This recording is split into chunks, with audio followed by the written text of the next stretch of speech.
Muhammad bin Salih അൽ ഉസൈമീൻ റഹിമഹുല്ലാഹു തആല പറയുന്നുണ്ട്, നിങ്ങളുടെ കുടുംബത്തിൽ ഒരാളുണ്ട്, അയാൾ നിസ്കരിക്കലില്ല, നിങ്ങൾക്ക് അറിയാം, അയാളുടെ മയ്യത്ത് വെറുതെ മുസ്ലിങ്ങൾക്ക് മുമ്പിലേക്ക് നിങ്ങൾ കൊണ്ടുപോകാൻ പാടില്ല എന്നാണ്. കാരണം അത് മുസ്ലിങ്ങളോട് കാണിക്കുന്ന വഞ്ചനയാണ്. കാരണം അയാൾ കാഫിറാണ്. നിസ്കാരം ഒഴിവാക്കുന്ന മനുഷ്യൻ, നിസ്കരിക്കാത്തവൻ കാഫിറാണ്. അയാളെ മയ്യത്തുകൾ മണ്ണിലേക്ക് കൊണ്ടുവന്നിട്ട് ബാക്കിയുള്ളവർ അയാളെ നിസ്കരിക്കുമ്പോ നിങ്ങൾ ബാക്കിയുള്ള മുസ്ലിങ്ങളെ പറ്റിക്കാണ്. കാരണം കാഫിറായ മനുഷ്യന് വേണ്ടിയിട്ടാണ് ആ മുസ്ലിങ്ങളായ മനുഷ്യന്മാർ നിസ്കരിച്ചത്. അപ്പൊ അത് ചെയ്യാൻ പാടില്ല എന്നാണ്.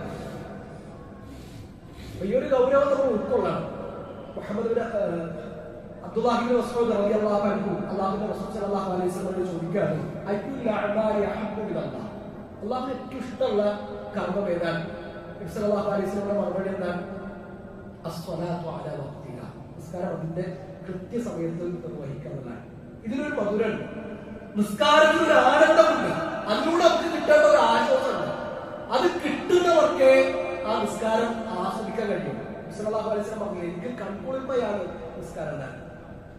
അപ്പൊ ആ ഒരു നിലവാരത്തിലേക്ക് നമ്മൾ ഉയരണമെന്നാണ് പറയുന്നത്. അപ്പോൾ നമ്മളൊക്കെ ഒരുപാട് കാലമായി നിസ്കരിക്കുന്നവരാണ്. ഇപ്പൊ 20 കൊല്ലായി, 30 കൊല്ലായി, 50 കഴിഞ്ഞവർ നമ്മുടെ കൂട്ടത്തിൽ ഉണ്ടാകും, 60 എത്തിയവരുണ്ടാകും, 70 എത്തിയവരുണ്ടാകും. നമ്മളൊക്കെ കാലങ്ങളായിട്ട് നിസ്കരിക്കുന്നവരാണ്. പക്ഷെ എന്താണ് നിസ്കാരത്തിന്റെ ശബ്ദം എന്ന് ചോദിച്ചാൽ നമ്മളിൽ എത്ര ആൾക്കാർക്ക് അറിയാം? എന്താണ് നിസ്കാരത്തിന്റെ റുക്ന്? നിസ്കാരത്തിൽ എത്ര റുക്നുകളാണുള്ളത്? നിസ്കാരത്തിൽ നിർബന്ധമായിട്ടും ഞാൻ ചെയ്യേണ്ട വാജിബായ കാര്യങ്ങൾ എന്താണ്? ചൊല്ലേണ്ടത് എന്താണ്? ഇത് നമ്മുടെ കൂട്ടത്തിൽ, ഞാൻ കുറ്റപ്പെടുത്തില്ല, ഞാനടക്കം നമ്മുടെ കൂട്ടത്തിൽ ആർക്കൊക്കെ അറിയാം? എത്ര അറിയാം? അന്നപ്പോഴൊക്കെ ഇത് നിസ്കാരം, ഇത് ഷർത്താണ്, ഇത് റുക്നാണ്, ഇത് വാജിബാണ്, അത് സുന്നത്താണ്, ഇതൊക്കെ മനസ്സിലാക്കിയിട്ട് വേണം നിസ്കരിക്കാൻ.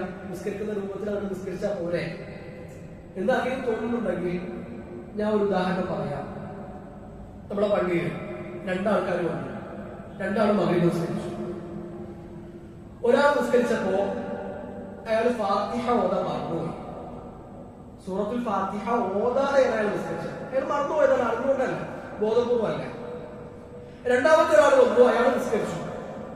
അയാൾ നിസ്കരിച്ചപ്പോ പ്രാരംഭ പ്രാർത്ഥന ചൊല്ലില്ല, അല്ലാഹുമ്മ ബാഇദ് ബൈനി ചൊല്ലിയില്ല, അല്ലെങ്കിൽ വജ്ജഹ്തു വജ്ഹിയ ചൊല്ലിയില്ല.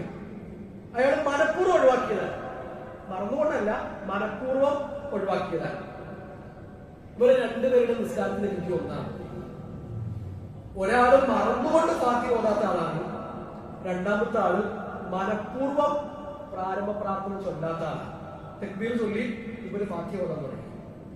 ഇവർ 2 പേരുടെ നിസ്കാരത്തിന് എനിക്ക് ഒന്നാണ്. ഒരിക്കലുമല്ല.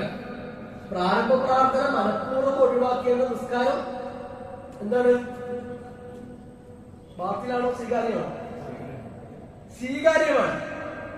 ഫാത്തിഹ മറന്നുകൊണ്ട് ഒഴിവാക്കേണ്ട നിസ്കാരം